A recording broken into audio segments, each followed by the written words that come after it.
What's the first strategy you think of when you think of maintaining weight? You know, decades ago, I used to think it was all about calories. And I would write down everything that I ate and all of the calories that I spent on my exercise. And I would think it was all about calories in, calories out. And if I was in a deficit, then my body would burn fat and I would lose weight. I suspect every single one of us has tried that and it doesn't work. And yet, sometimes we just keep on doing it because we don't know what else to do, right? Well, today I'm going to share with you 3 things that could actually be the cause of that problem, and it may not be what you think.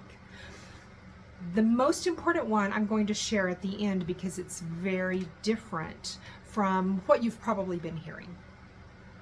So obviously, calories in, calories out does not work. And when I used to do that, I would get really frustrated. It would make me want to quit when I wasn't getting results. It would make me want to just go eat donuts because might as well eat donuts if calories in, calories out wasn't going to work. It just might as well be a couch potato. And yet there is a cause. Here is the biggest one.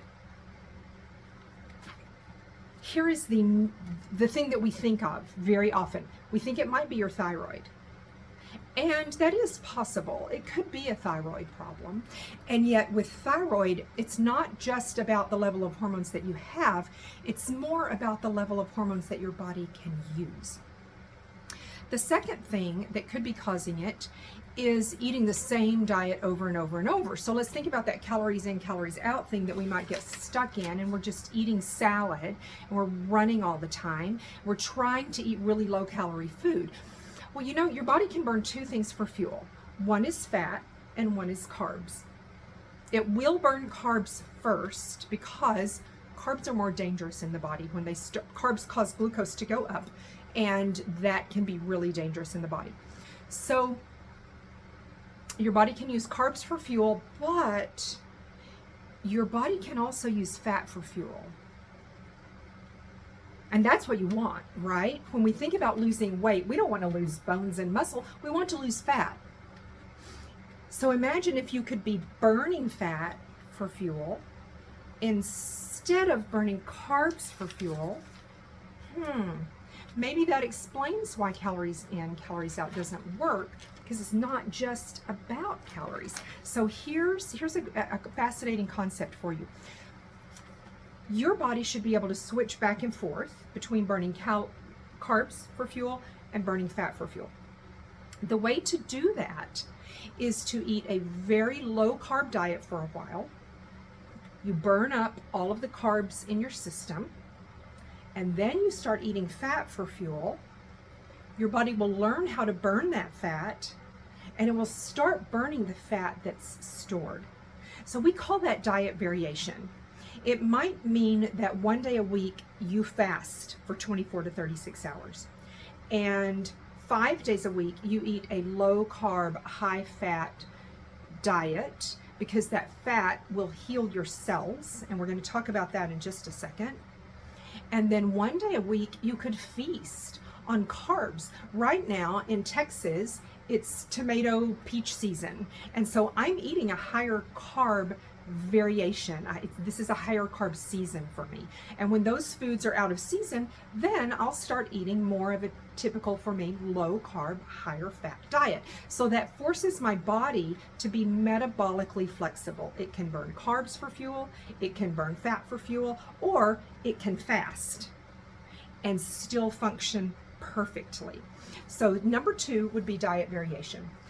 The third cause, and the thing that we don't hear very often, and the real cause of weight loss resistance, is cellular inflammation. So it's a hormone problem. Let's think about this. And if you've been following me on social media, you know what I'm about to draw. There are 2 layers of fat on every single cell in the body. We need that to be good fat. Good fat lets the good stuff come in, it lets the bad stuff get out, it keeps a healthy cell. On the outside of that cell, we have receptors for all of our nutrients and all of our hormones. When the cell gets inflamed, those hormones don't work anymore. Think about when you're talking on your cell phone and you drop the call. The problem is not your cell phone. The problem is the reception. So let's think about burning fat. Do you know the name of the hormone that tells your body to burn fat for fuel? I just realized my camera's backwards. You're going to have to get creative here. That hormone is leptin. So let's think about this.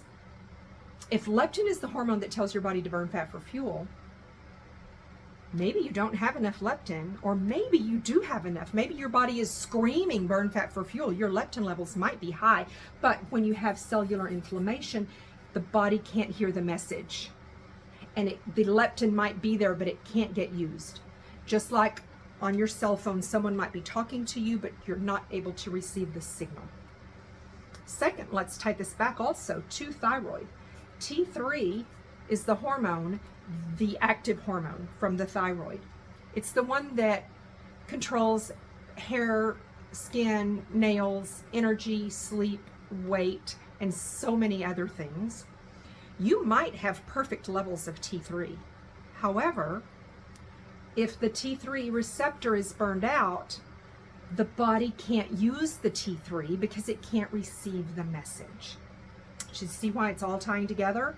The number one cause for weight loss resistance is cellular inflammation. And I hope right now you're wondering, what causes that cellular inflammation? How do I get rid of that? What causes that? There are three main causes. The third one is the most important. So number one would be sugars, but grains actually cause more inflammation than sugars. Number two could be bad fats. Remember, 2 layers of fat on the outside of every cell. We need that to be good fat. The third cause of cellular inflammation is the most important. That one is toxicity.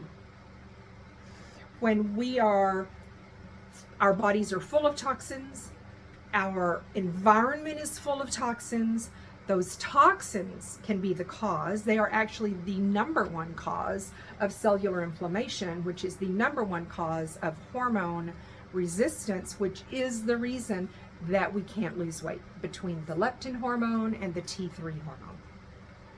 So I hope that makes sense to you. And put any questions down in the comments below. We'll also link to some other videos on our YouTube channel where you can learn more about each of these topics. And if you would like to walk the journey of health with us, either with a video program or some custom one-on-one coaching, we would be thrilled to help you. I believe your health is your greatest asset. I believe it's your best investment because it affects everything in your life. And I believe God designed the body to heal when we remove the interference and we give it what it needs. So I hope that you will take the next step in your health journey, and we would love to walk that journey with you.